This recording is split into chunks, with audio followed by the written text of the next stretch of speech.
आप देख रहे हैं आखिरी चीख शिवा के साथ। तो चलिए बढ़ते हैं आज की कहानी की ओर। दोस्तों, यह कहानी आज से बहुत साल पहले की है, जब सुनील जी गोरखपुर के एक सरकारी कार्यालय में कार्यरत थे।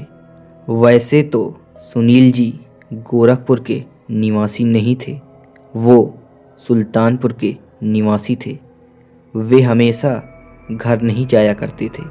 अक्सर महीने में 1 या 2 बार ही अपने घर जाया करते थे। मंगलवार की रात जब वह अपने कार्यालय में काम कर रहे थे तो अचानक से उनके घर से फ़ोन आता है कि आपकी बूढ़ी माँ की तबीयत अचानक से ख़राब हो गई है।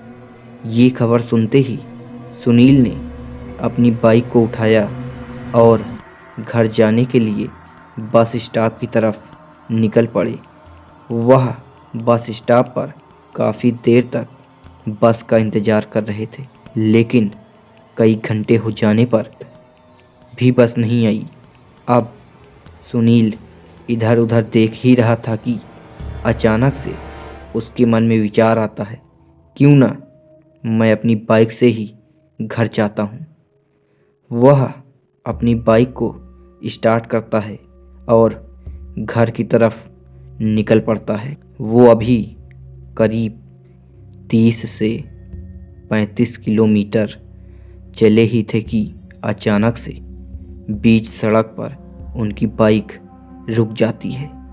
बाइक पुरानी होने के कारण वह काफ़ी हीट हो चुकी थी और शायद उसमें का पेट्रोल भी ख़त्म हो चुका था। सुनील जल्दबाजी में पेट्रोल डलवाना भी भूल गया था। सुनील ने बाइक को सड़क के किनारे लगाया और किसी बस के आने का इंतज़ार करने लगा। लगभग 10 से 15 मिनट बाद उन्हें एक रोडवेज बस आती हुई दिखाई पड़ती है। उन्होंने बस को रुकवाया और पता करने पर उन्हें पता चला कि वह बस सुल्तानपुर की तरफ ही जा रही है। तभी सुनील ने कंडक्टर से कहा कि मेरी एक बाइक भी है। इतना कहते ही कंडक्टर नीचे उतरता है और अपने दोनों हाथों से बाइक को उठाकर बस की छत पर रख देता है। इतना सब देखकर सुनील अचंभे में पड़ जाता है कि इतनी भारी बाइक को यह अकेले कैसे उठाकर बस के ऊपर रख सकता है। तभी कंडक्टर ने सुनील को बस में बैठने का इशारा किया। सुनील के पास अब कोई और रास्ता भी नहीं था। वह बस में बैठ जाता है और जब वह बस के अंदर जाता है तो वह एकदम से हैरान हो जाता है, क्योंकि बस के अंदर कंडक्टर और सिर्फ ड्राइवर थे। बस पूरी तरह से खाली थी। बस में कोई और नहीं था। इसलिए सुनील बस के एक कोने में जाकर बैठ जाता। सुनील अभी भी उस बाइक वाले दृश्य को ही सोच रहा था कि कैसे कोई एक आम इंसान इस तरह बाइक को अकेले उठाकर इतनी ऊपर रख सकता है। सुनील ये सब सोच ही रहा था कि अचानक से पीछे से आवाज़ आती है, ड्राइवर साहब, बस को आगे रोक देना। ये आवाज़ सुनकर सुनील घबरा जाता है, क्योंकि सुनील जब बस में बैठा था तो बस में कोई और नहीं था। अब सुनील पीछे की ओर देखता है तो उसे एक औरत सफ़ेद साड़ी में बैठी हुई दिखाई पड़ती है। थोड़ी दूर जाने पर बस अचानक से रुक जाती है और वह औरत जैसे ही दरवाजे के पास पहुंचती है, बस का दरवाज़ा अपने आप बाहर की तरफ खुल जाता है और वह औरत नीचे उतर जाती है।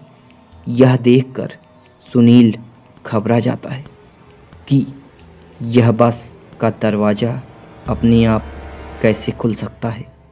वह सोचता है कि कहीं मैंने इस अनजान बस में बैठकर गलती तो नहीं कर दी, कहीं यह बस कोई भूतिया बस तो नहीं है। अब सुनील के मन में हजारों सवाल उठने लगे थे। सुनील मन ही मन घबरा रहा था और वह अंदर से पूरी तरह डर गया था, मगर उसने अपने डर को जाहिर नहीं होने दिया। बस फिर से चल देती है। बस अब थोड़ी ही दूर गई थी कि बस के पीछे से फिर एक आवाज़ आती है कि भैया बस को आगे रोक देना। अब फिर से यह आवाज़ सुनकर सुनील के रोंगटे खड़े हो जाते हैं। सुनील पीछे की तरफ मोड़ने ही वाला था कि पीछे से एक हाथ सुनील के कंधे पर पड़ता है और एक बुढ़ा बोलता है, बीड़ी है क्या? यह सब सुनकर और देखकर सुनील की बत्ती गुल हो जाती है। वह अब एकदम से डर जाता है कि तभी अचानक से बस में अंधेरा हो जाता है और बस की सारी लाइटें अचानक से बंद हो जाती हैं। थोड़ी दूर जाने पर बस अपने आप रुक जाती है और बस की लाइटें भी चालू हो जाती हैं। तो बस का कंडक्टर सामने खड़ा हुआ दिखाई देता है और बोलता है कि बाबूजी आपका स्टॉप आ गया है। सुनील बस से उतरते हुए देखता है तो उसकी बाइक भी वहीं सड़क पर नीचे खड़ी होती है। वह बस से नीचे उतर ही रहा था कि कंडक्टर बोलता है, बाबूजी आपकी हिम्मत की दाद देनी पड़ेगी, हमने आपकी बाइक में तेल डाल दिया है। इतना कहकर वह बस को आगे की ओर ले जाता है। अब सुनील ने अपनी बाइक को स्टार्ट किया तो बाइक स्टार्ट हो जाती है और वह अपने घर चला जाता है। लेकिन आज भी सुनील अपने साथ हुए उस वाक़ये को भूल नहीं पाता है और उन्हें आज तक यह समझ में नहीं आया कि आखिर वो क्या था। इससे हमें यह जानकारी मिलती है कि हमें कभी भी बिना जानकारी के किसी भी अनजान वाहन पर नहीं बैठना चाहिए, वरना हमारे साथ भी कुछ ऐसा हो सकता है जिसकी हम कल्पना भी नहीं कर सकते।